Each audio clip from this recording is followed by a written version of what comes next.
Hey guys, so first off I have to say, sorry if I sound a bit sick, because I have been sick the past couple days. It was really bad the weekend, and I'm still recovering and catching up with school, so don't expect any more videos until the weekend. However, when the weekend does get here, I will have the pickups video and a bunch of other cool videos I wanted to make, so you can look forward to that. So this week's chapter of Fairy Tail was basically the first chapter of the war between Fairy Tail and the Alvarez Kingdom, when Ajeel and his fleet of spaceships attacks Magnolia. Now this was a pretty big deal at the end of last chapter because, you know, it was such a huge surprise, and we were kind of thinking the Fairy Tail may be screwed, but as it turns out, they had some plans made. Now, it kind of makes sense that they had a plan for this. It was Plan D, so it wasn't their first plan, not the one that they expected. But when you think back, Mavis used to be a very skilled tactician, and she is helping them plan out all their battles, so it makes sense that they would have had a plan. Anyway, so it starts off with Ajeel attacking, and Freed sets up a barrier, like a temporary barrier, to protect Fairy Tail from all the blasts that they're firing at them. Anyway, so they have two teams going on. They got the Flying Dragons, which are Natsu, Wendy, and Erza, who are using their cats to go up and fly so they can shoot some ships down. Then you got Team Offspray, which consists of Biska, her husband, whose name I can't remember, and their child, and they're basically setting up a cannon that they are going to fire at the fleet, hoping to take them all out. Now, the cannon needs some time to prepare, so that's what Flying Dragon is doing. They are stalling, making more time, so they can fire the cannon. However, things start to go sour once the Dragon Slayers land on Ajeel's ship, and they can't move because of the motion sickness, and Ajeel basically just, when they shoot the cannon, he's like, nope.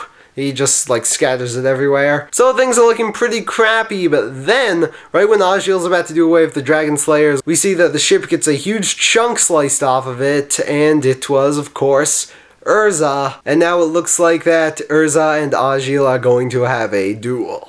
Now, I'm really excited for this, because you know Erza and how badass she is, and how crazy super powerful she can be, and she's going against Ajeel, which is a guy who just has some insane powers. We haven't seen all that much of what he can do, but we have seen, quite some magnificent things from him. As you remember, he created that giant sand monster and made the whirlpool of sand and all that stuff, but I'm interested to see how he's going to fight now, because I'm pretty sure they were in the desert then, where he had access to a ton of sand, so I'm not quite sure how his powers are going to work, especially in close combat against Erza, because before he was pretty much just chasing him and he had all the sand beasts going around. I don't know how it's going to work this time. So I have a pretty strong feeling that Fairy Tail will be able to defeat this fleet of spaceships, because they already took out a few ships, and I do think that Erza will be able to defeat Ajeel, because, you know, the power of friendship and all that. But after that, I'm not quite sure what's going to happen, how it's all going to play out. Are more people from the Alvarez Kingdom going to come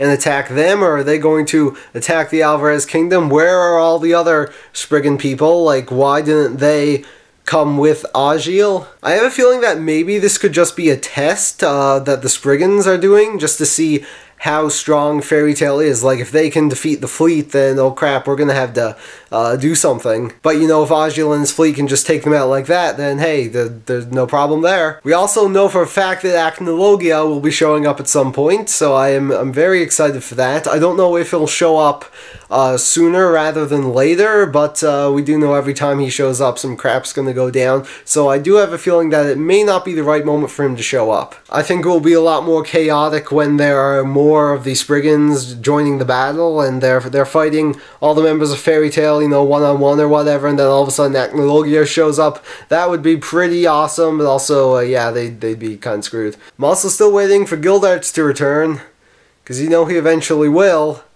and I really want that to happen. So those are my thoughts on this week's chapter. It was kind of, you know, build up to the fight between Erza and Ajeel. I think it's going to be pretty awesome.